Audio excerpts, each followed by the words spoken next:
Right, welcome back, guys. Thank you for joining us. So Charlie and I were joined by Webster this week. It was a fantastic episode, and it was really cool for us to hear the stories about WWE, NXT, TNA, all these major wrestling firms, and for Charlie and I just to nerd out and ask some questions about wrestling. So this was a really big one for us. But first and foremost, a massive thank you to our sponsors, Usk Stoves. You can find them at MP40JL for all of your heating and stove needs. So one of our clients recently had a log burner fitted. All went smoothly. She got 10% off for mentioning the podcast. Everyone's a winner. It's a fantastic company. I cannot recommend them highly enough. And thank you to them for continuing to allow us to do what we can do every Wednesday. So yeah, thank you very much, guys. Episode 34. Welcome back, guys. Thank you for listening. Today we are joined with Webster. How's it going? Nice to see you, man. Thank you for coming on. First of all, for anyone who wouldn't know who you are you? What have you done? I am Webster. I am a professional wrestler. One of the first Welshmen to ever hold gold in the WWE. Former TNA World Tag Team Champion. Former British Undisputed Tag Team Champion. Former British Undisputed Cruiserweight Champion. And I am the head coach and owner of New Wave Wrestling West Midlands. So buckle up, people, because this is going to be a fucking big one. We'll try and keep this somewhat as professional as possible with things that we need to ask, and half of it's just going to be us nerding out about wrestling because we're fucking well into it. Yeah. How did you get started with wrestling? So you had Brendan on the podcast, and it's pretty much it's very similar to start off with, and then it kind of, he goes one way and I go the other for a little bit. So I was about, I want to say I was like 13 years old, and my friend Daniel Wharton literally goes, my friend has a ring in his back garden. And I was like, what do you mean? What? Tell me more. Yeah. And he was like, do you want to come down and wrestle with us on Saturday? And I was like, does the Pope love cats? Of course I am in. I am in. So went down there expecting my brain to see like the PC and getting in a performance center, getting there, and all there is like 4 sticks in the ground, some hose pipe for ropes, and some carpet on the floor. And I was so disappointed. Just carpet on the floor, yeah. That's all it was. I was so disappointed. But then, like, obviously they just love wrestling and I love wrestling, and then we just spent a day just pretending to wrestle. Yeah. And I was like, this is fantastic. I love it. And then I pretty much just started doing that week in and week out. And then Mike had the internet. I think he's one of the few of us who had the internet. This is Wildbow. And he looked online how to make a ring base. So then we found online that if you get, the breakdown of it is you get 49 tires, 7x7, and then you put. I love how you still remember this. Like to this day. So, I can't go past. I can't go past a skip without. 49 tires, 7x7, and then we'd have mattresses, and then we'd have wood, and then we'd have carpet underlay and loads of carpet and tarpaulin, and you tie it all in place, and it just made this makeshift ring. We'd do this, and because Mike at the time as well wasn't like very social, and he just loved wrestling, I think his parents just saw it as a way of, it gets Mike out of his room, so they just allowed us to get keep all that socialising with people. They allowed us to keep all that stuff in their back garden, and then set it up. So you had a fully functioning ring pretty much. So you build it every week and take it apart so it doesn't get wet. That's dedication. And then we got chucked out of there because we were making too much noise. And we went to our friends, Daniel Probert's garden, and that lasted all like 3 months, and we got chucked out because we were making too much noise. And then we took it up the mountain and was hiding it up the mountain. And then we were, again, getting it out and setting it up. Of course, somebody would come across that at some point, and then they'd burn it down, and then we'd have to redo it again. But along the way, you find out that like if you go to like a garage and say to them, we need 49 tires, it costs garages money to get rid of tires. So they will just deliver the tires to wherever you need. Really? Yeah, because they're all like split and they're all ripped and stuff like that. They're no good. No good for roadworthy, and they've got to pay to get rid of them, dispose them. So it's cheaper for them to just give us the tires. Essentially fly tipping. Yeah, pretty much. Get rid of them. But they're giving it to us, and then it would be the same with everyone's. I'm from the valleys. I'm from a rough area. There was always a mattress in someone's front garden. So we'd always get mattresses, and then the other one is carpet underlay. Again, they have to get rid of off bits of carpet underlay and old carpets. You just go up and ask them, and they will again deliver it to wherever you need it to, because you're helping them out. So you had like a personalised delivery. Oh, we would just show up. We would just show up and be like, "Hey boys, making rings. We need some more." 5 like, different rings. We went and we used to have barrels, like these, those big barrels, water barrels they'd have at construction sites. So we'd have them, And sometimes we see them on construction sites and we'd use them to jump off. So we'd go and steal them in the middle of the night, right? So we'd have Allegedly. Yeah, I think statute of limitations are off now. Yeah. So we'd go steal them. And the one time we stole like 3 barrels and we were walking down this road dead of night and we just see these blue flashing lights behind us. And we're all like, and the car pulls up and they go, what are you doing with those barrels, boys? And we're like, oh, we're just, and he goes, it's the wrestling boys. No worries. They just knew who we were, and I think they just thought we weren't getting into any trouble. We're just wrestling. Just let us do it. So if anyone ever thinks, it was easy for you, you got there without working hard, just setting up the multiple rings alone is enough effort to sort of put most people off getting into wrestling. And the locations as well. It's like up a mountain in someone's garden. It's not just exactly... to have fun with your mates as well. Yeah, we just loved it. It's so much different now though, because you see, like obviously you work with younger guys wrestling and teaching them coming through. Like that, there was none of that about when you were younger. It was just messing around. There was a place. So we did this for a while, and then Webster found a school in Newport. So that was NWA Wales. So he found a school in Newport, and that was just in Newport Leisure Centre, just no ring, just on mats. Oh. So we would go and just kind of learn the rolls and the bumps and stuff like that. And that was super fun. But again, the scene was there was no scene. I know it sounds silly, but there's like, we would end up watching these people go wrestle in front of like 20, 30 people in like a social hall or a social club in Murph or whatever. And then we were like, but we can get more people up the mountain watching us just wrestle. your mates. Yeah, just our mates. And then we were like, Mike was editing videos and putting them all together. And then we'd upload them onto the Backyard Wrestling Forum. And then you get loads of people like watching them and giving you feedback and stuff like that. So it'd be like, why would we go and wrestle on these small, no offense, not very good shows when we've got a way better audience up the mountain? Yeah. And we were, a lot of the time as well, those shows would have been for kids, which again, people have to work all those different shows to understand how to do it all, but would be a lot of like happy clappy, whereas we were like doing 6:30s and like doing mad stuff. Like, so it was like... Brandon said as well, you said that the skill set that you had up on the mountain was like just insane moves, and then when you went to a class or a lesson, it was very sort of the basics that were almost not taught up on the mountain, but you were doing like almost extreme rules up on a mountain and then coming down and doing like the basics in the class. Is that like, where did that idea come from in terms of, was it just like do all the sexy moves up on the mountain, do all the fun stuff, do all the flips and stuff, and then obviously learn all the basics when you had a teacher kind of thing? Yeah, I think it was the case. We were watching Backyard Wrestling videos. We were watching like TNA had just started getting big, and watching the Extra Vision, and they're doing all this mad stuff. How can we learn all this? But then of course we'd go, as you said, go to the school and they'd be teaching you like how to roll properly and how to bump and then how to like take a wrist lock. Yeah. But it's so funny because we'd be doing that sort of stuff and then we'd be trying to mix in our cool little head scissors and stuff like that in the session. And the head trainer at the time, Ed Ferris, would just think it was great because I don't think he knew how to do that stuff. So to him, whenever people would come in, he'd be like, look at these boys, look how good they... Like, I think he was always trying to take a little bit of credit for it. Look, I've taught them. But, you do it. It was literally that. I think it's like the foundation, you know yourself with like powerlifting and stuff like that, like anyone can go in and just move weight, but it's like the technique and the stuff that's actually going to allow you to get better. Get the fundamentals. Get the fundamentals. So that's the thing. I think we now try to have that balance of where those kids that knew how to do all those sick moves, and then we learned the foundations. And now with all our schools, we try to have it as you come in, you learn the foundations, and once you've got the foundations in place, we will teach you how to do, as you said, the sexy moves. Yeah. So without going into like so much detail over the years of being 13 wrestling in your back garden, how did you get from there to being signed with WWE? A lot. So I always go to I always say to the wife, I was just very lucky, and she gets so angry.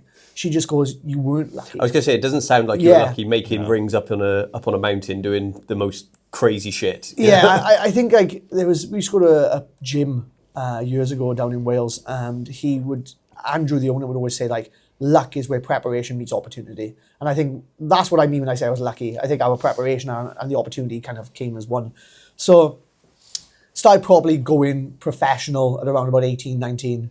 And then I moved up to the Midlands, and while Bo and Brandon stayed in Wales, and I went to university in the Midlands, I never really came back.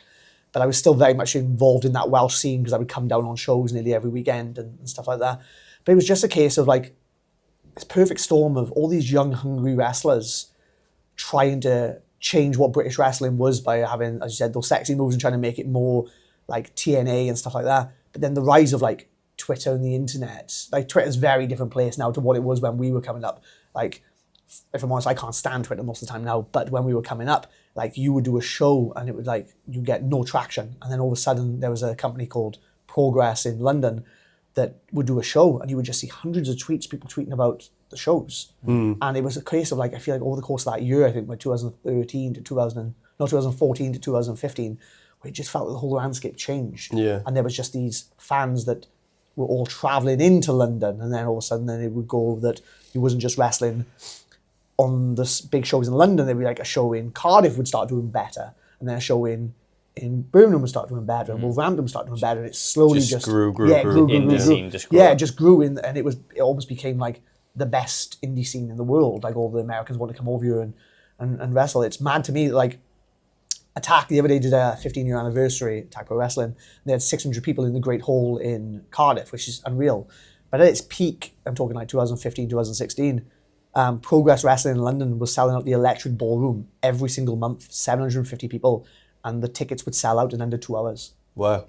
We did Ali Pali 3 days on the trot in front of 2,000 people every single night. Wow. They did Wembley Arena, 5,000 people. This is an indie company. Yeah. And that's not even like the biggest indie show in the UK at the time. Like ICW, which while Bo wrestled up in Scotland, did 6,000 people at the Hydro. Indie company. So it's just this absolute amalgamation.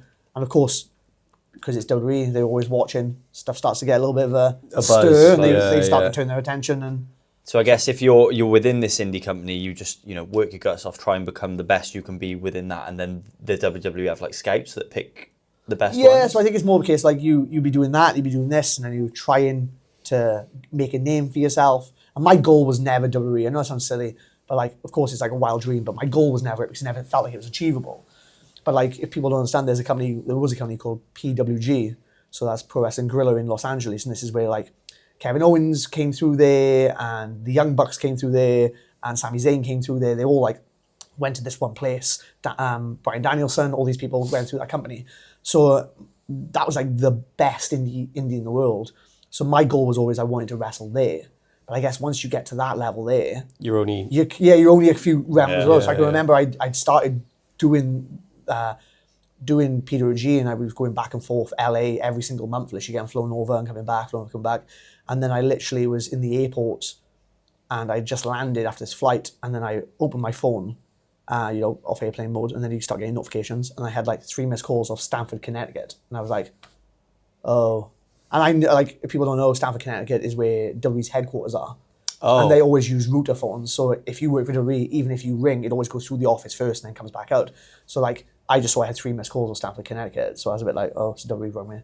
And that was the first time I had proper contact. Was that the moment? That was the first moment. Then the WWE contacted you. Well, I'd done the Cruiserweight Classic, which is the one we talked about where I got hurt and stuff like that. But that was through Progress. I had done a qualifier for WWE was doing a tournament called the Cruiserweight Classic. So I did a qualifier for them, but it was through Progress. So I think my name I'd been picked, but I hadn't had any contact with WWE. It was like Progress going like, oh, they've asked for you to be in this. And then after I got injured in that match, and didn't really hear anything after that.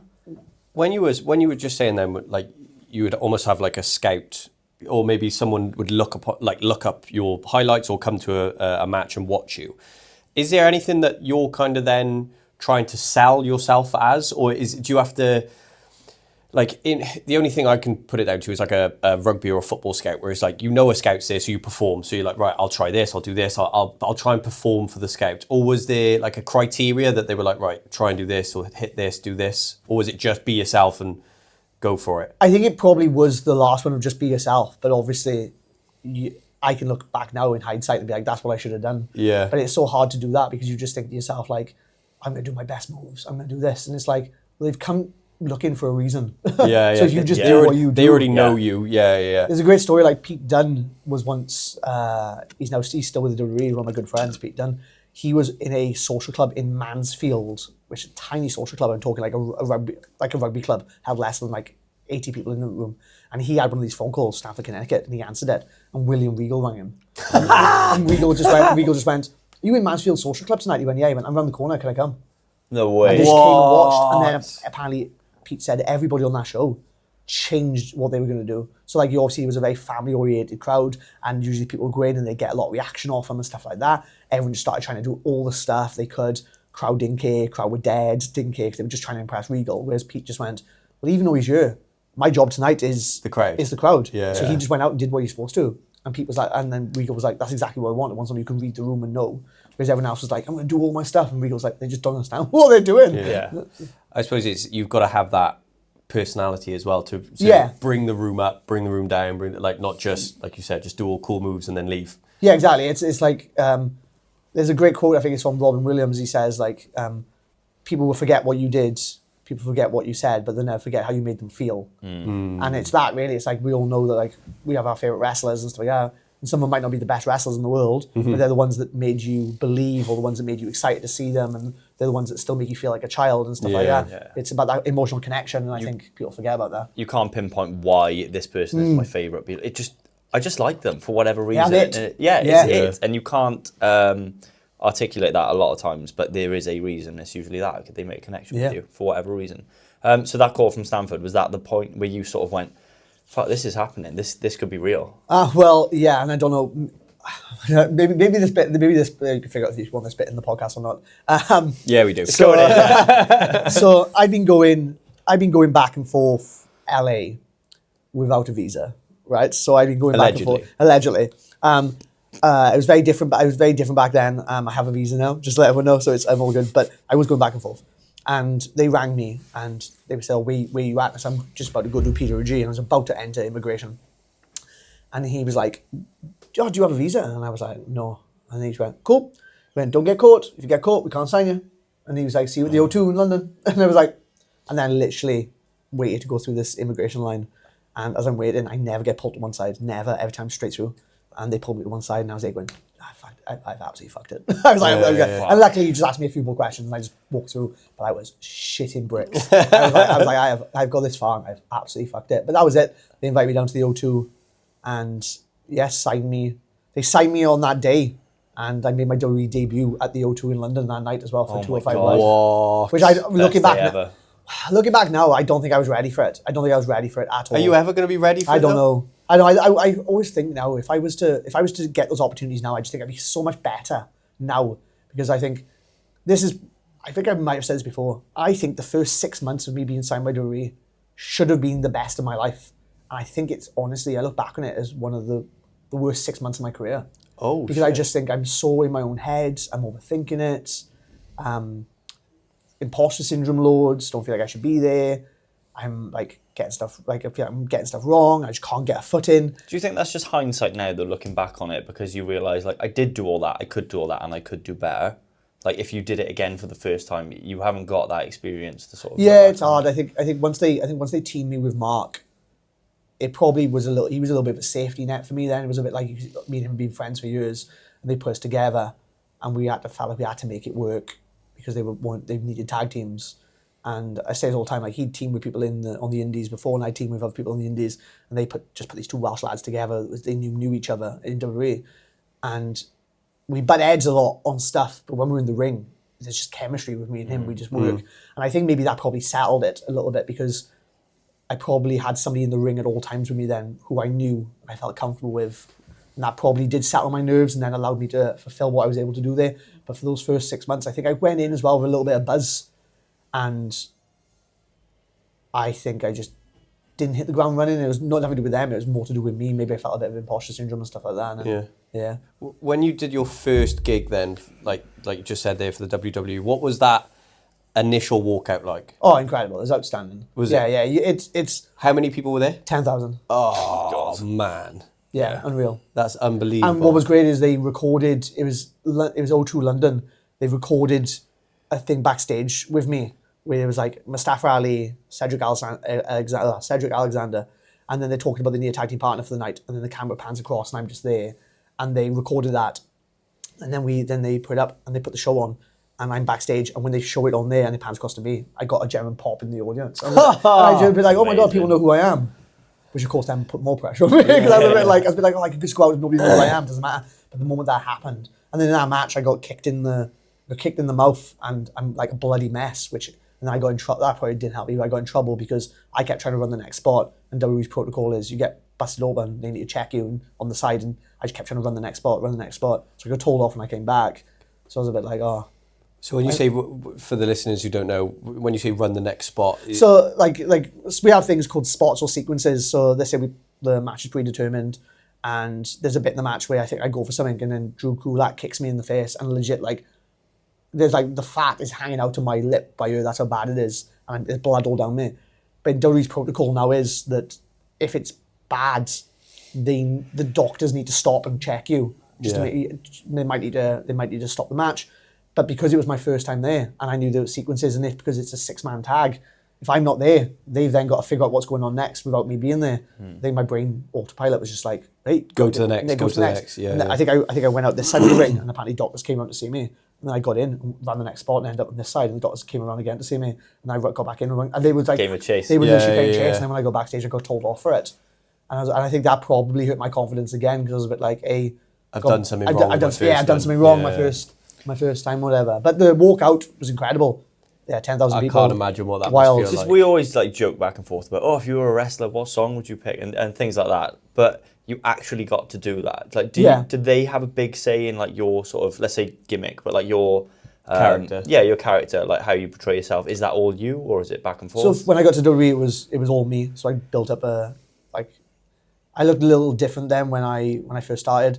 So I was clean shaven, had like this mod haircut, very into Oasis and stuff like that. So I was literally the mod father of professional wrestling. I'd find blazers, like pinstripe blazers, and then I'd have tights that matched it. I'd get tights that matched it, so I'd look at it just in a suit the entire time, which made me look just like, I just look at a British little man, which helped me when I went abroad. And so when I was on the Indies, I came out to In the City by the Jam. So that I literally used that because it's got a really good intro, and it wasn't something that was super well known. But also sometimes I would go places and then people would be adamant they had to come out to a town called Malice and stuff like that, because everyone knows a town called Malice.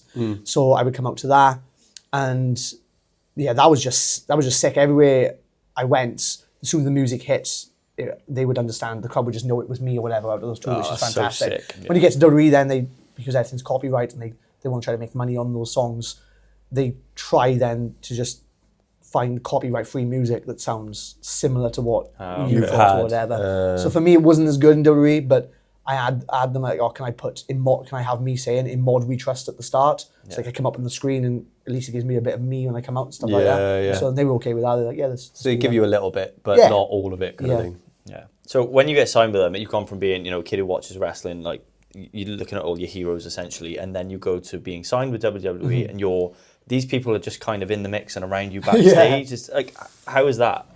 Wild. Like, we did that one at WWE, and I didn't see loads of people on that day that I knew. But then we went and did that one, and I did the UK Championship tournament where I wrestled at the Royal Albert Hall, which is wild to me because I was like, I used to watch the Royal Variety performance with my nan and granddad when I was younger and stuff like that. So I was like, and now you're there. Yeah, now I'm wrestling. Second time that WWE'd ever done it as well. So I don't think they'd done it since like the early 90s. So I was like, this is wild. And I remember, so I've got, I think you were going to ask this question, but my favorite wrestler is Eddie Guerrero. That's my favorite wrestler. Sick. I'd say my second favorite wrestler, or was my second favorite wrestler, because that fluctuates a little bit, was Shawn Michaels. Sick. So love Shawn Michaels. So when we did the championship tournament, they'd already decided at this point that Shawn Michaels was in charge of NXT. So I can remember kind of walking around and doing stuff. And then I think it's the only time I've really been proper starstruck was there's like, he's there. And at some point I have to go up and introduce myself. And I just couldn't do it. I just see him and was going like, so what do I say? What do I do? And I was like, and then I'd be like, I would start to walk, and then he'd start to walk that way, and then I'd walk a different way, because I'd be like, no, it's not happening. And then eventually, like, I think I ended up talking to somebody else, and I turned, and he's just there. He's like, hey, how's it going? And then he introduces himself and says, Flash, right? Or whatever, because obviously he's running the show, so obviously he knows who people are. And we just had a nice little chat, and we talked about what we're going to do and stuff like that. And his mind's just mental for wrestling. Just the little bits, and there's still stuff I teach people and say stuff now. It's just he's very good at taking indie tropes, and I say tropes like stuff that people would do on the indies, which wrestling fans who go to watch indie shows they're more diehard fans. So they can be a bit more forgiving when it comes to you doing certain spots and it not looking believable because they just want to see sick moves. He's very good at kind of taking those tropes and then kind of putting logic and reason behind it and changing stuff. So it just makes a little sense. So like this, maybe this a little bit peek behind the curtain, but like I used to do a bit all the time where someone would go for like a suplex and I'd slip and land on my feet and then I'd work my way back to like the turnbuckle and they'd run in and I'd get a boot up, whatever, in the corner. Yeah. And then he would say, and that would be something I would do all the time. And I've just said it and he goes like, yeah, it makes sense. He went to me, if Sam was going to give me a suplex and I land on my feet and I go back to the corner, if Sam runs into me, Sam's an idiot because Sam's gone for a move and I've been that athletic and I've had that much life in me that I've been able to flip out of it and land on my feet and go to the corner. Sam isn't going to just believe that I'm still hurt. Yeah. Sam's just going to, why would he walk in? Of course he's going to get kicked in the face. Yeah. So Sean's fix for it was land on your feet and then grab Sam in the waist lock. Let Sam elbow you and then walk to the corner. Because So now you- Sam's now punching you're me. hurt. Now I'm Yeah. hurt. So then Sam That can run in makes and get a boot. sense. And just Wow. those little bits there, I'm like, oh my God, like, I think a lot of people still don't, especially the indie people are coming up now, and I try to instill this in the kids that I'm teaching. Like, just little bits like that, just, make it more believable. Sell it more. But also it kind of like, it ruins the rhythm enough so that your brain can't pick up on the patterns. Because you've probably listened to a song on the radio for the first time, and by the time you get to the chorus, you can already sing along to it because your brain's good at recognizing patterns, whether you know it or not. Yeah. So our job is to we have to figure out patterns so we can condition the crowd. But once the crowd start to get conditioned, you need to start fucking with the patterns. Yeah. So if somebody takes off for a clothesline, somebody takes off for something else, and you're about to nail the clothesline, the crowd don't know that clothesline's coming, Yeah. and it gets a bigger reaction. I suppose it's now you're talking about things like that. I'm like replaying Yeah. I'm matches doing in the my head, exact and I'm same like, thing. I'm thinking like, in certain matches, someone's going to be like absolutely battered all the way through, and then all of a sudden they're going to slip out of something, and then it's going to be like a couple of punches, then it goes off the ropes, and it's like I'm reliving that, but then. There was always something different. Like your fighter would be getting absolutely beaten the fuck out of, and you'd be like, oh no. Then they would start to come back, and then they would lose again. And you go, oh, Yeah. and then they'd come back, and you go, oh, and then all of a sudden it would just build this like story that the underdog is still in there, he's still going, but he's getting battered. You know? Because there's almost like set pieces that come up consistently, and when you watch enough of wrestling, you're like, oh, that you know what's happening next. So you have to, I guess, break it up like the John Cena 5 moves of doom. Like, But Punk was great at that. Like, he'd slam him down and do this, and then Punk would kick him in the face and Cena fall out the ring. Yeah. Because you're conditioned to think that that's coming. Yeah. And Punk would start to mess with that, wouldn't he, when he would do stuff. So he was really good at that as well. yeah, that makes a lot of sense. But That's do fucking sick. you guys like South Park? Love it. Yeah? So like there's a lovely bit I always try to, again, I take bits from everywhere. So they always say, Matt and Trey, the creators, say that like, if you can say something and then the story is, and then, so like, and then this happened, then this happened. And then they say it's a bad story. So they say the way they use the word but and therefore. So they say, Sam was walking down the street, but it was raining. Therefore, he had to get a jacket. So you So can but just keep therefore going, yeah. gives logic and reason. So I always try to use those when I speak to my students. And one of the biggest ones I always use is go and watch Bret Hart versus Stone Cold Steve Austin submission match. There's a brilliant bit when Bret goes and gets the ring bell to use to hit Austin. And as he's walking past with the ring bell, he sees a chair by her. So he looks and he puts the ring bell down. He goes, I'm going to use the chair instead. But the ring bell's now on the apron. So he goes and gets the chair and they do a little bit with the chair and he's beating him down. So he's going to get the chair. So he's got to get the ring bell, but he sees the chair there. Therefore, the ring bell is now on the apron. And there's a bit then where he's choking Austin out with a cable and Austin's starting to fail. And as Austin's starting to fail, the ring bell is right there. So then he hits Bret with the bell. So it's but if just Bret hadn't put the planning ahead bell, for it. hadn't put the bell there, it wouldn't have made that spot logical or reasonable. There's a thing. So clever. Yeah. Jordan Peterson said it before, and he was on about plays, and he said if the scene of the play, the set, is in a bedroom, and there's a hunting rifle on the wall in the first set, you better use it in the second one. Like, it's got to be there for a reason. Like, everything is so thought out and pre-planned that it all makes sense, rather than grabbing a gun from nowhere. Like, you knew the gun was there already, so it adds into the storyline. You knew the ring bell was there, so it adds into the storyline. Everything you're saying now, I'm just reliving my childhood, like the Eddie Guerrero stuff, where it's like, oh, suddenly there's like a belt under the turnbuckle or brass knuckles, and Him and Brock Lesnar, Lesnar, he goes to hit him with a belt, and Lesnar ducks, and he drops the belt, kicks him, goes for the F5. Yeah. Referee comes up, so he can't use the belt anymore. Whereas he goes for the F5, he reverses and DDTs, but the belt's on the floor. So he takes the DDT on the floor. It's so good. When you we skipped a question that you put that I think would be a fucking brilliant one to ask, but do you want to ask it? Because that's your question. What about quitting? Yeah, so you mentioned that you had 6 months in the WWE where you said should have been your best, but in your eyes were some of your worst or hardest days. Yeah. Were there, in the build up to the WWE and even that 6 month period, what were the hardest years that you had in the build up to it? And did you ever feel like quitting at any stage? I don't think so. When I was, because it wasn't really a full-time job for me till 2017. So I got off it. It was after I did Peter-G, it all kind of changed. There was a moment where I was like, so I'm a qualified teacher, which now helps with coaching and stuff like that. So I was like doing supply work, and then I'd pick up wrestling bookings. So it was like part-time teacher, part-time wrestling. And there was a bit then where me and the now wife, then girlfriend, were looking to get a house together, like to rent one, but they needed like 3 months worth of rent or something like that. And they just need to show a good line of steady income coming in. And especially back then, 2017, a lot of my money from wrestling was very cash is king. So let's say my taxes were probably looking very crap. So there was a bit where I just wasn't making enough money, and I was like, right, I need a job here where I can actually start to show I'm making good money. So I applied for a job became available in a school that I was supply teaching. It was part-time DT, and then the other time was DT technician. So it would have meant I probably could have got away with doing all my marking while doing the technician stuff at school. Like, would not take any marking on with me. It would be DDT technician. Yeah, DDT. Oh, that's good. That is nice. I love it.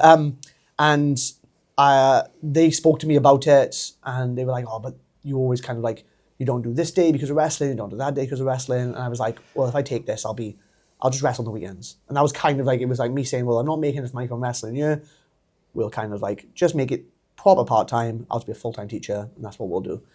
And I had the interview, and it was more of a formality really. They were just like, interview me, but they liked me, and I think they were gonna give me the job. And then they give me a call to say like, "Okay, we'll call you in and we'll have a chat and say whether you're gonna get the job or not." So I'm sat in the waiting room to go in to speak to the head of art or whatever. I'm just on my phone, and then an email come through, Battle of Los Angeles, booking inquiry. And I look at it, and I'm like, what the fuck? Open it, and it's Peter G, obviously my dream. I'm a bit like, and it's like, "Oh, we want to book you for this date," and the tournament is the first week of September. So it was like, literally, I'm about to be given the job to start in September. I'm a bit like, so I go in and speak to them. They pretty much offer me the job, and they go, "Any questions?" I go, "Can I have the first week of September off?" And they just go, "I thought we had a conversation about this, that if you take this is you now fully taking it, not the rest." And I go, "Listen, I won't ask for anything else off, just that first week." I was like, "I can do 4 days, first 3 days, and I'll come back, whatever." And they were just like, "We can't." And I was just like, "I'm going to have a conversation with the wife." And they were okay. It was the wife at the time, she was a girlfriend. Went home and spoke to her, and she was like, "What would you regret more, not having this job or not doing PWG?" I went, "Not doing PWG." She went, "Go do PWG, there'll be other jobs." Yeah. And that right there, respect. that right there, that's support. That right there is the last week I worked a proper job. That's nuts. I went to PWG at September. I think did September then. I just did wrestling for the summer, and then I did PWG. And I remember sitting down with her, and she was just like, "How are you for money?" And I was like, "We're doing better for money than we've ever been." And I was like, and she was like, "Really?" Changed everything. I was able to kind of sell more merch, charge more over here, start getting flown out to like all these European countries and do that seminars. One email. One show, funny, one booking. How the timing works out sometimes. That you are literally sitting for the interview for your job that's potentially going to off-road your wrestling career, and you get the email through that kickstarts it all. When I did my wedding speech, I always say like, if it wasn't for her support, like I obviously talked about that injury I got, like I've had 2 shoulder surgeries now, like I've had to sit in a bath literally like this. And I say all the time, hey, we all want to look magnificent, naked in front of our partners, but there's nothing more humbling than literally you being like this, someone over, water all of you while she's having to like clean your shoulder and your back because you can't use your arm. And like, I just think that she literally 2 shoulder surgeries did all that for me, changing all that. And on my wedding day, like we bought, like wrestling paid for my house, wrestling paid for the school that I now run, wrestling paid for the car that I just drove in, wrestling paid for my wedding completely. Like, but none of that's possible unless she goes to me. Do it. Go to PWG. Yeah. So it was like, I always say like, she's believed in me, and I will like I will try to believe in her as much as I possibly can. That's insane, yeah.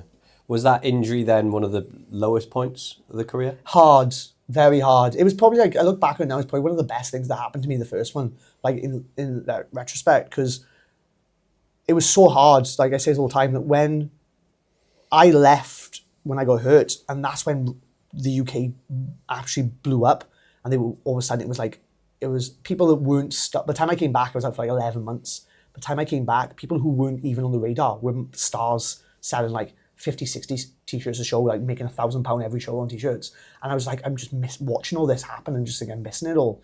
But it also allowed me to, like, when you're not worrying about your next match or you're not worrying about this, you can just sit at shows and watch somebody like a Pete Dunne, who's incredible. I think he's one of the best ever. Just watch him and be like, how's he getting this reaction? And just watch every little bit he does. And then watch Chris Brooks and CCK come in, this tag team, and be like, how are they getting so over? And if you've never got that outside noise of your own ego going, okay, I've got to try to do this because I want to be big. You just sat there in this, almost like this bubble for like 6 months going, why? And I think it just changed everything in how I thought about wrestling. Yeah. And it allowed me then to, I say all the time, I got hurt and I was like a mid-card, I was like an opening mid-card act when I got hurt. And I came back 11 months later as a main eventer. Wow. Fuck. Go on. Injuries are just, again, like we say all the time, but injuries are just opportunities to get Yeah. better. Oh, and yeah. You get to the thing that you think you should be doing. Sometimes you take a sidestep and you focus on the real thing that you should be doing, and you end up being 5 steps ahead of where you were when you do come back. Yeah. How did that injury happen for the people who don't know? So I had that Cruiserweight Classic, and we're jumping around timeline-wise, but I had the Cruiserweight Classic qualifier. So we were doing a tournament called the Cruiserweight Classic, and they were just bringing in all the best cruiserweights from around the world to do a tournament, and I had a qualifier for that. So I was against a guy called Zack Sabre Jr. So Zack is probably now arguably, he's in Japan, he's been in Japan for a while, he's probably the most accomplished British wrestler now to ever do stuff in Japan. Wow. So I wrestled Zack, and there's a moment, this match is online, so if people want to go see it, they can. Full match is online on the WWE YouTube channel. And I jump onto the second rope and take a kick. And as I take a kick, he just catches me. He must catch me real sweet. And it just fractures my ankle. Oh. And I land, and I'm like, it hurt, and then it goes numb. And I'm like, oh, okay. Oh, maybe I'm okay. Maybe I've just twisted this really badly. And then I run and I dive through the ropes. And I do the first dive and I'm fine. And when I do the second dive, I land on my feet. And I can hear a crunch on the second one. And then it just like, I think you can see me turn as I go for this next dive. I can mouth the word, fuck. I literally watched this 90 minutes ago, and you can, as you said, you turn around, you can see it, and your hair looks a little different then. But you can see that you went, oh fuck, like something. And I take off and then do the flip dive, and then usually I can do the flip over the ropes and land on my feet. I do not make it to my feet on that next one. It's crash and burn. And then there's a bit where I go for a running shoot star press, and I just don't think that I have to push off with that right foot. So while I'm in the air, I try to push off and just don't make it. So I try to turn and then land on my shoulder, and out it pops. And then so you did it all in one match, but it was just through keep going. Yeah, there's a bit later on after that, because the match I think I go on for another like 6 minutes with a dislocated shoulder and ankles gone. There's a bit where I do a 450 and he gets his knees up, and I literally make probably the cleanest 450 I've ever done. And at this point, the shoulder's out the socket, the ankle's broken, and I make it completely round. I remember my surgeon watching it and going like, this? Impossible. he's like, that's not possible. And I was like, well, I did it. He's like, it's not possible. Possible. And then it's, my shoulder's out the socket then for like 3 hours. I've got to the London hospital. It literally takes like two doctors with one doctor with his knee on my chest while everyone's pushing back to pop it back in. For what it's worth, watching that match, because I already obviously knew the injuries before I watched it. Apart from you sort of holding your shoulder at the end of it, you can't really tell that you're that badly fucked up, because you just sort of push through it all. I appreciate that. I think we get back and Sabre, is like, oh, you wasn't there for one or two things, you cares? Like, oh, my shoulder's out. He's like, at what point? And I tell him, he's like, oh, that's been out for ages. Yeah, Eddie Dennis, who is one of my good mates who also went to Simon WWE, he was like, I thought you were just like, when you came back, he was like, and you were like a little bit beat up. He's like, I didn't think anything looked that bad. He went, I thought you were a bit of a pussy. And then it went from thinking you were a pussy to just thinking you were hard as fuck. He was like, I just 180'd completely on it. He's like, oh, he's being a bit of a pussy there. Oh, shoulder's been out. For about 10 minutes. Okay. And a broken ankle on top of that. Maybe solid. Yeah. I'm glad you said about Japan because I was going to ask this earlier. So the WWE almost, to me, as a very casual fan of wrestling, is the pinnacle. But for a lot of people who get into it, it's not always like the end destination career-wise, because obviously this is what I'm asking, but do you get paid better elsewhere or better conditions or less travel and things like that? Because Japan's got a huge wrestling scene. But apart from WWE, you've got AEW, TNA was, obviously you wrestled in TNA as well. But what is kind of the goal for a lot of people who do this as a career? I think it depends on what you want out of it. So I think when people think of WWE, money-wise is weird. I think for a while it used to be WWE was the money.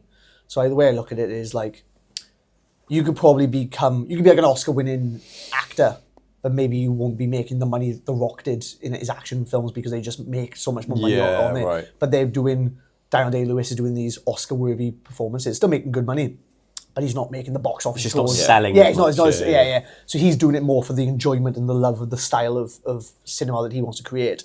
And I guess that's Japan. So Japan has a different style, and some people go there because they just want to wrestle that style. And you can't really do that style in WWE. It's just very different. Same with Mexico, different style. So I think that's it. Like Sabre always wanted to go to Japan, didn't want to go to WWE. So like I think he went on and did the Cruiserweight Classic tournament, and they offered him a contract, Sabre, and he's like, I don't want to be you. Really? He's like, this is not the style of wrestling I want to do. I want to go to Japan. And he still lives in Japan. He's out there. And there's another guy called Chris Brooks, who, when I got offered my contract, was offered a contract. And he didn't want to go to WWE, he wanted to go to Japan. And he's still in Japan now doing stuff. Wow. Where is Kenny Omega wrestling? He's at AEW. So when we talk about money now, I think they're the money company now. Okay. So like, because for people who don't know, Tony Khan owns AEW. Tony Khan owns Fulham Football Club. So they also have like a majority share in Wembley Stadium. So like the Khans are Bit of money there. filthy rich. So like they now are just like, WWE are trying to get certain people, and AEW just outbidding them and just trying to take people and whatever. So that's that. If you talk about money now, I think it's like, if you talk about money, AEW is probably the place that's probably offering more money.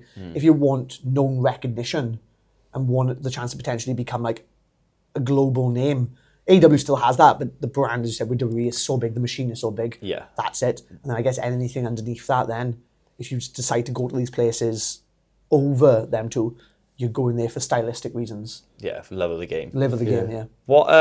How do they determine sort of the pay scale in WWE? Is it just based off like fan reaction, or like how much money they bring in? I guess. Like I guess merch sales. Merch sales. The draw, which is like how many people come see tickets. Because if you saw a list of like Brock Lesnar gets paid the most, Roman Reigns, John Cena, blah blah blah, they're kind of in list of popularity almost down to the bottom, and I guess it is just the more money you bring in, the more you get paid. Yeah, like a Roman and a Cody now would probably be the top ones. Yeah. Well, as we are an S+C podcast, I've got to ask it. But in terms of training, you mentioned that there was massive injuries, and then you came back and you went from being a mid card to a starter, like a main card. How did you come back from that then? What did you have help with that? Did the organisation kind of rehab you and get you back to full fitness? So the first time the shoulder, I was very much just like figuring out myself, and the NHS. I always say the NHS is absolutely wonderful. My mum was ill earlier last year, really really ill. Like she died twice, and she's now back around and doing stuff. I can't thank her enough. And the first time I had my surgery done, it was on the NHS, and I had the physio through the NHS. So again, without that. Like there's a lad called Shane Hook who literally just did his ACL, and he's had to go private to get that done. And without the physio, just the surgery is $8,000. Yeah, just for his ACL. It's a whack straight away. Like I'm a bit like, so my surgery probably would have been around about $6,000 to $8,000 probably, and then you got to do everything on top. So luckily I got the NHS to do that, and I like to think that they invested in me, and then I've obviously gone on to make more money and pay more taxes. So I made that money back. So they're a good investment for the NHS. But the first time was just kind of figuring that out. One thing I'll say, which I think I hope a lot more people start to understand this. I think the 80s, the wrestlers in the 80s, not ruined it, but the way they look. I know what you're going to say. Yeah. Like it became, especially now that the everything's transitioning to like faster moves, bigger moves, all these other stuff. They literally they kind of told everybody, you need to look like a bodybuilder, but you need to perform like an athlete. Yeah, like you can't do that. So I think for a while I was doing that. I was trying to just do bodybuilding stuff, and then eventually my shoulder just went, we don't like this, and then it just obviously just just gave up on it because it didn't have that flexion, didn't have all that stuff.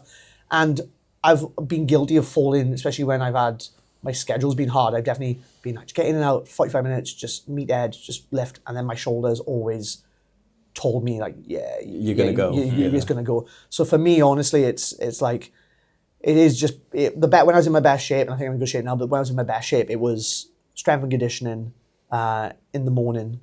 And then it would be like and then it'd be like a CrossFit WOD in the evening for my gas tank. And the way that I always used to try to do it, I'd be like doing, it'd be like 2 on a Monday, 1 on a Tuesday, 2 on a Wednesday, Thursday off. And then so I always try like 2, 1, 2. Days. Yeah. And that's how it would be. You split it up as you went through. That's usually a really good way for athletes to train, where they'll have, so someone asked me this before, they said, I've got really heavy training, like rugby training or jiu-jitsu, so I won't do my heavy lifting, I'll do my heavy lifting on the Tuesday. Then I got training again, then I'll lift heavy on the Thursday. And I'm like, it sounds bad, but if you take those 2 heavy training days and put them on the same day as your training, you get full days of recovery in between. So you are a bit more battered, but you get whole days off. Because that muscle really, even like you know yourself, is like, if I do my heavy lift in the morning and I've got rest and training in the evening, my legs are tired, but they're not recovering, they're just tired. Yeah. The next day when they're recovering, that's when they're at their most dangerous weak point. That's when injuries happen. And we've had people at my school who like literally have hurt themselves, and then you speak to them and they're like, oh yeah, I did heavy leg press yesterday. I go, well, your legs are knackered. They're gone. No wonder you had an injury. You can get away with a lot more in the same day. Like this, you know, like the UFC when it started, you could have 2 or 3 fights even in the same day. Try doing that the next day. Like the same day is fine. Then as soon as you sleep, that's it. You are done. What did a normal S+C session look like if you were like within the WWE and training? If you were, I don't know, the goal was lower body, or would they be whole body sessions? Like how? Yeah, it was upper and lower. So we had a guy called Sean Hayes, who used to be a strength and conditioning coach for, I'm all for NFL teams, but it was the Texas NFL teams, whatever team they are. Any idea? Any idea? No. But he was like, he was strength and conditioning. He got brought in from them, whatever. Great guy, jacked. But yeah, he was very much a case that he would do a lower and upper and then active recovery, lower and upper. That's kind of how he would put us. But it was just he was really big on activation, like really, and and really, really big on that. And that's something that I didn't really look at until I got to Dury. Like he really pushes activation before you do stuff. And then he says like, when you do your active recovery, he was like, you should be pretty bored on that active recovery day. It should make you feel like, okay, I wish I could have done more. I could have done more today. Yeah. But Yeah, that always wound me up with UC CrossFitters when I was competing. They would have like, active recovery session. It'd be like 60-minute EMOM on the bike and skiing and the rower, and they're hanging out of their arse after it. And I think it's very impressive what you've done. You've not recovered. That is not. You've died. You know, recovery, like zone 2, sit on the bike, like you said, watch a film, be bored, like breathe out of your nose, or go for a walk. Like something very, very low that you are actually going to kettlebell flow. I just feels lovely sometimes. You just put it on, you just move the kettlebell around. Yeah, if it's light enough, you know, it depends sort of what state of training you're in. I was going to ask as well, but you spoke about Japan and TNA and stuff. How did being in the WWE compared to being in TNA? Because you were tag team champions in both organizations. Yeah. I feel like by the end of WWE is such a big machine, and we were like, obviously down the run, we did Raw, we wrestled for the Raw Tag Team Championships and stuff like that, which was wild. But we were never like main roster. So I feel like we were like lower down the run. So sometimes when the time and after you get released as well, because we got released in 2022, one of them, I can't remember which one it was. And when you get released, you kind of like, it makes you feel crap. It's almost like getting fired from your job. And then you just feel like, oh, I'm crap, I'm rubbish. And it wasn't until when we got to WWE, I felt like we got there and they just loved us. So like, TNA. TNA, sorry, we got TNA and they just loved us. Yeah. We came in off just a one-off, and we were going to be in Canada for something. We reached out because my tag team partner Mark had wrestled there before he went to WWE, so we had a connection, and they brought us in, and we just thought we were going to come in and just do a little bit, and then they just put us on a pay-per-view for the tag team championships. And we're like, okay, and we went in and just had a match and we lost, but they came backstage and everyone was just like buzzing, thought it was great, and me and Mark were just looking around, going like, we're good. You think we're good? like because our confidence was just shot, and then. Like Mark is always, I always say, it's like, I'm not a pessimist. I like to say I'm a realist. Mark says I'm a pessimist. I'm a realist. Mark is an optimist, sometimes too optimistic. Sometimes he thinks it's all going to work out, and then when it doesn't, I've got to go, it's okay, Mark. It's all right. But he was like, when we went the first time, we had the match, and he was like, imagine they put us in there with the Motor City Machine Guns tomorrow. who was like this legendary tag team that we loved. And I was like, well, we already know that they've got this other match. It ain't happening, Mark. And then we showed up the next day, and the guy they were going to put him in with, Steve Macklin, got busted open, and they had to move that match, and they put us in the main event with machine guns. And then he was like, and then Told you. On the way home, he was like, why don't they just ring us up next week and they just go, we're going to put the belts on you next shows. And he's like, and then they just say, you boys can just hold the belts and defend them from Wales. He's just saying all this. And then literally about a week later, Mark's like, can I ring you? He goes, yes. The teenager just rang me. I could just hear this tone. I'm like, right, if you're about to say what I think you're about to say, he's going, they're putting the belts on us. I was like, wild. But that was it. It was like, I felt like a lot more laid back than WWE. WWE's like very, like, need to get this angle, need to get that angle. We need to know everything. We need to do it all. And I get it. Then sometimes I think it loses its... I look at the Attitude Era sometimes, it's so erratic and car crash. Like, I think maybe that was what made it so... Like, you couldn't look away because it looked like something was going to go. Raw. So, it was raw. Yeah, brilliant word. Oh, yeah, raw. And I think now, a lot of these bigger companies, it becomes so sterile. Like, it's so, like, pristine. It's so, like, clean. And I feel like that, like, that's why I think TNA, and I think TNA now are trying to be more like WWE, which I think is wrong. They shouldn't be doing that. I think they should be being their own entity. I think that when we were there anyway, it felt a little bit rough around the edges, and it made it a little bit more exciting to watch. And there wasn't as many... people kind of micromanaging you and stuff like that. But really cool. We had like Lance Storm was our agent a few times and stuff, and he was really complimentary on what we did. D'Lo Brown was also one of our agents. God. I love D'Lo, but that man does not do anything. he would literally just sit there, right on match down, and then he, like, when we get back, they go, D'Lo, you did great. He's like, thanks, man. He's like, D'Lo's done nothing. But again, like, him having that confidence and just allowing us to do what we do, not have to micromanage is not in itself. It's, again, though, similar to an injury, like getting fired. It's just another door opening. Yes. Like, how many people have gone from WWE, gone elsewhere? Cody Rhodes, the biggest example. Redefined themselves, because coming to TNA, they're like, oh, they were in WWE. Like, you already got a bit of a name about you. Who is it? Tensai that went to Japan. A-Train came back, did all that stuff. Yeah, he and then came back, and then they've got a buzz from going elsewhere, from originally having a buzz from WWE, and then they're even bigger when they come back. Drew McIntyre's a bit bigger than that. Drew left, and then he came back. And he was just an absolute megastar when he came back. And then Drew's obviously now a two-time WWE champion. He physically changed a lot, though. He looked so different when he... He's big. He's so a big boy. We've been going 51 minutes. So if we say, a bit more, we just fire questions off now. Go for it. I've got 12-year-old me is looking at questions. Right. There. Obviously, Drew McIntyre, I'm not asking specifically about him, but came back, he looked very different. Steroids in wrestling was always a bit of a presumed thing. What's the deal with that? Like, do they get drugs tested? Or? Yeah, we get drug tested. So we were randomly drug screened. So you would just show up one day, and there'd be like names on the board, like we're testing you today. And the UK was a little bit more not lenient in the sense of how they tested you, but like they would just like, they'd be like, okay, here's your ball, and they would just stand outside the cubicle. When I got tested in America, that man needed to see my cock entering that ball. I felt sorry for the girls, because the girls were so intrusive. Like one of the girls was telling me that like they literally make them like knickers down, and they just make them squat in front of them. And then they literally make them like squat 5 times while they're just not wearing any bottoms, and literally duck walk sometimes, because they said that like sometimes women will hide stuff up there. Yeah. And there's stuff like apparently like there was a Russian Olympian who they would hide stuff up their vagina, and then they would like clench, and it would break the capsule, and then they would have clean urine up there. The thought of that is just that feels. I didn't think it'd be as prevalent with women as it is with men. And in the UK, it's legal to take steroids. But it's not just testosterone or steroids. They're checking you for. They're checking you for everything. So like they're checking you for substance abuse. Yeah, checking you for cocaine. They're checking you for everything. Alcohol, is that a worry? No, they find alcohol. And it used to be when we were there. I think we were on the curve end of it, where marijuana used to be one as well. But now that's off it as well. They don't care about that anymore. So did that come into play more and more then, when you saw like the big stars starting to die, like Eddie and it was it was the Benoit. It was the Benoit. Like, was it as soon as that hit? Because when you mentioned earlier about the body shapes, the body shapes of the 80s, the 90s, the early 2000s, it kind of ruined it.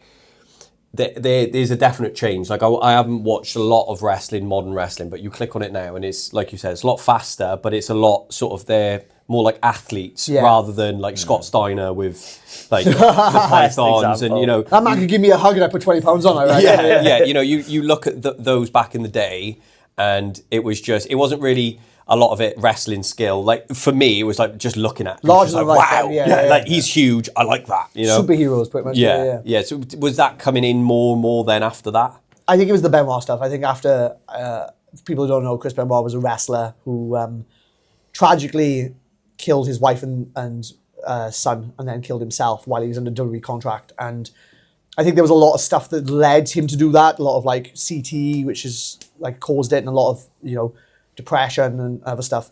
But when they tested him, he had like so much steroids in the system. Yeah. And obviously, because it's always been demonized within the media, I think they were very much as a case of like, Right, that's they it. were a publicly traded company as well. I have no doubt that their stock probably plummeted on that. Yeah, and they went, okay, so we probably need to protect.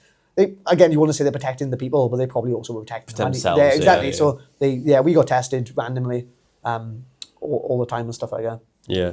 Of all the people you met, who were you most excited to meet, and who was the biggest?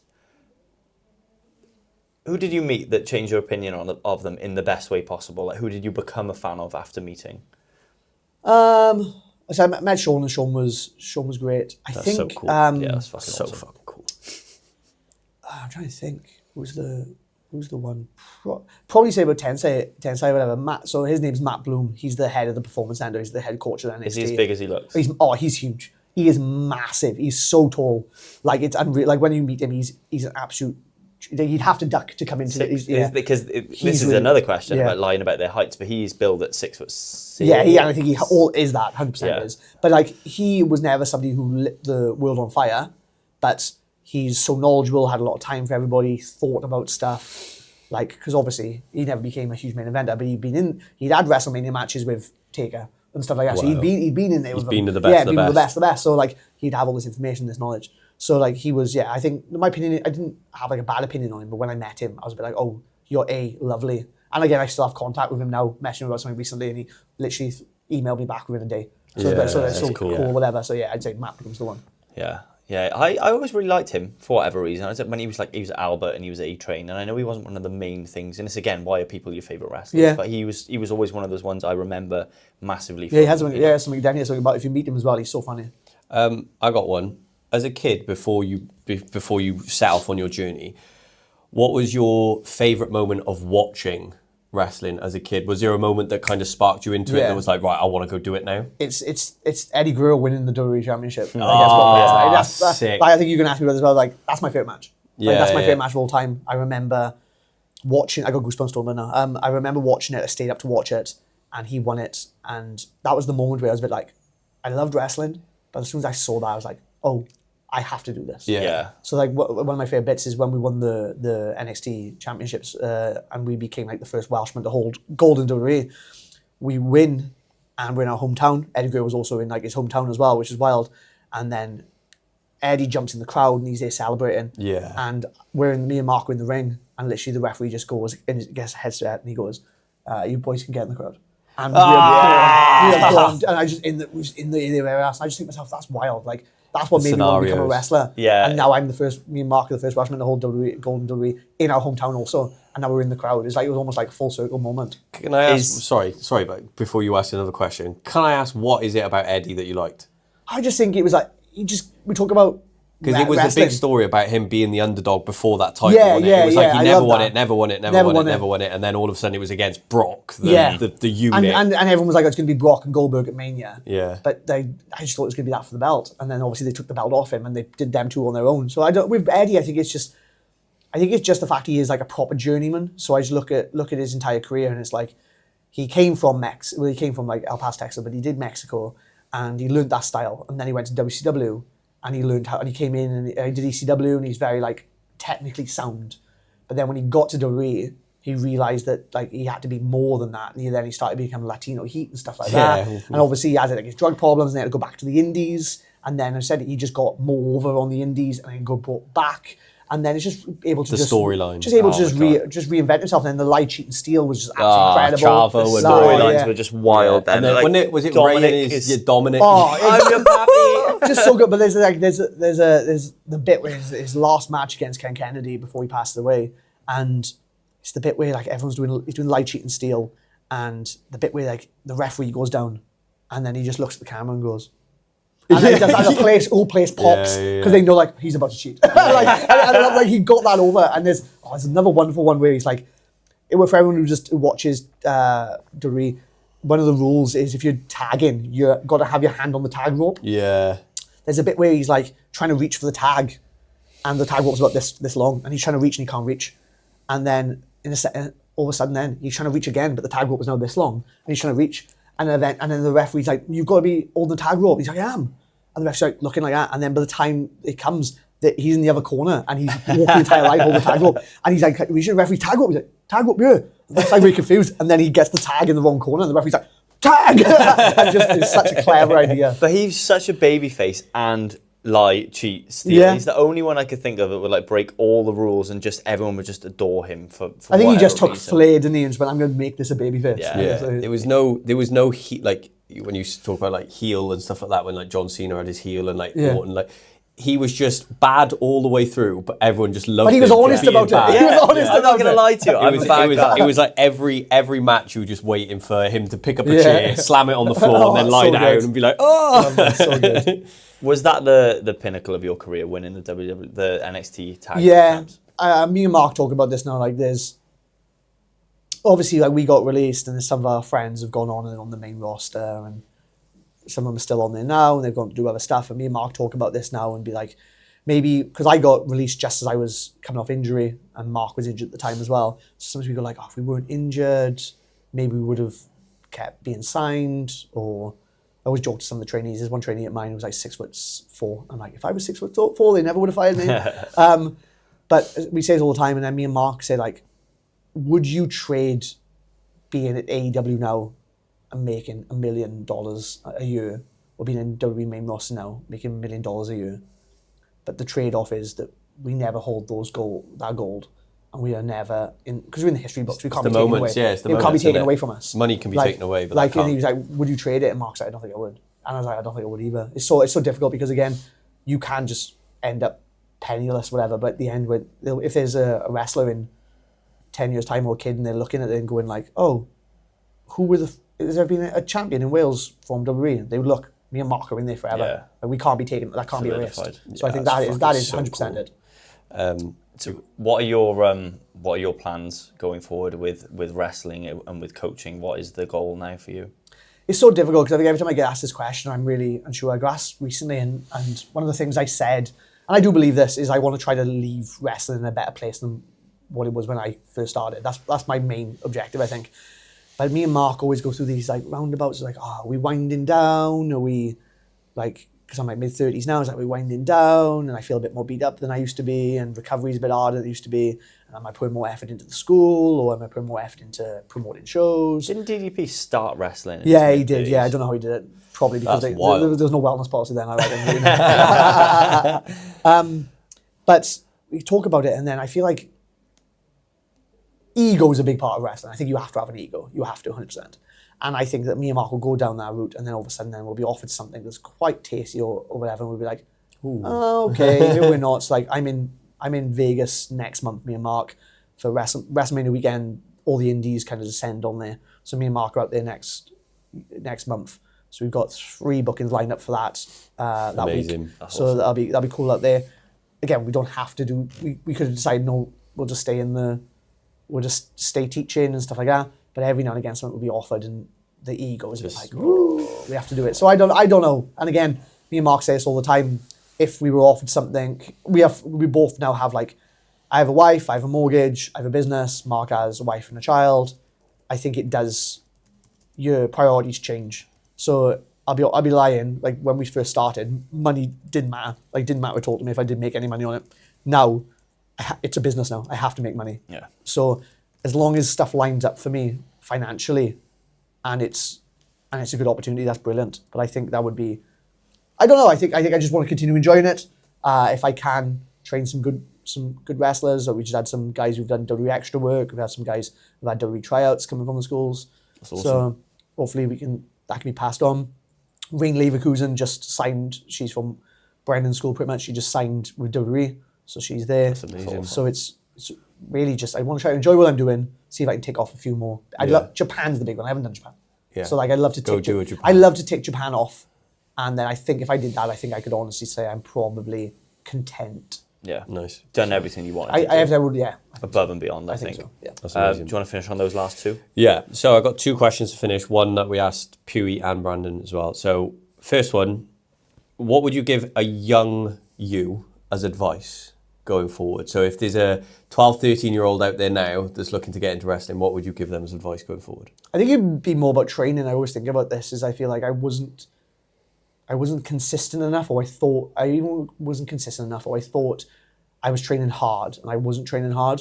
And now I look at myself as like mid-30s and be like, oh my God, if I had all that energy that I did then and I actually applied myself, like even at just uni, I was going out obviously getting drunk and stuff like that. But I was like, if I had just said to myself, you just need to hit the gym 3 times a week and you just need to make sure the progressive overload was happening. Like I think I would have just been in better shape. I would have. So I think that one would have been the main one really. But again, always say this, don't they? If we look back at when we first started training, if we had that knowledge and stuff like that. Yeah. Like I see kids in the gym now, and they're doing it wrong. I'm like, you've got all this information available to you now. Yeah. How are you? But they've got to make their own. They've got to make their own mistakes. Their own life. It's their own life. Just do 5-3-1 for 5 years, and you're fine. Yeah. That was the shit. What was the second question, sorry, Charles? So final one. So give me no time to think. Top 5 wrestlers. Go. Stone Cold's number 1. Eddie Guerrero. Bryan Danielson. Did you say top 5? Top 5. Sorry. Top 5. It's hard, isn't it? It is. Bret Hart. Shawn Michaels. Nice. But yeah, that's a good one. Everyone's got Stone Cold in their top 5. I think I was on a podcast without- recently where they were talking about the GOAT. They said, oh, who is your GOAT? And so I had to talk about wrestling. And I said, Stone Cold. And he said, but he's not your favourite. I went, nope, but he's the best. The pop that... What he as soon did as you for, hear like, that. the pop culture at the I time. say this, I just think like for somebody to be the GOAT in wrestling, it's impact on the sport, it's the money you drew, it's in-ring ability, and it's charisma. And I just think that, I just think like John Cena's incredible, but in ring he was very limited. Austin was incredible. Austin was a technician, broke his neck, changed his entire style, brilliant. Could talk on the mic all day. He transitioned to Hollywood and does stuff. Yeah, exactly. And then but drawing power, at its absolute peak, even when Cena was on top, they were getting 2 million. When he was on top, Raw was doing 12 million. 12 million. It's not even comparable. And then when you look at we talk about the drawing power. WrestleMania 17 is absolutely unreal. The fact that when you talk about The Rock, and The Rock obviously being this megastar, but when you think about wrestling at that time, The Rock wasn't even 1. The Rock was 1B to Austin's 1A. So he was a bigger star than The Rock. So it's just all those things. It's hard, isn't it? Because when you say about your favourite wrestler and then who's the best wrestler, there's almost different categories of So one final question, I promise. So best wrestler of all time in the sense of the draw would be Stone Cold, in your opinion. I think so, yeah. Okay. Who was the best technical wrestler of all time, and who gave the most to wrestling in terms of their life, their career? Who put the most into it?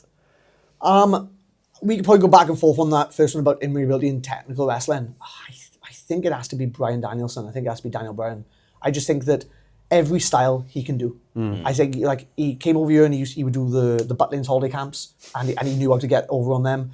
He literally would be on the indies doing these absolute 60, or in Japan doing 60-minute hard-hitting strong style matches, and then getting taken to the WWE and them kind of not believing in him, and then put him as a tag team with Kane, and he just got it over and became a great comedy act. Yeah. What a mad partnership that is. And then they just got it. It was the most over thing on TV, and then they started giving him a little bit of a run, and he got over again. And they tried to kind of dampen that run because they didn't think he was the man. And then they had to change WrestleMania plans because he got so over and won both belts at WrestleMania 30. And then he just decided he was done with WWE and has gone to AEW and just decided to have again, I want to show them my Twilight. I can have these banger 60-minute matches. He's doing it again. Yeah. And great. So I think for me it's I think it's him. And then who's given most of the sport? The career wrestler who has just been undeniable for a long, long time. I think it might be Rey Mysterio.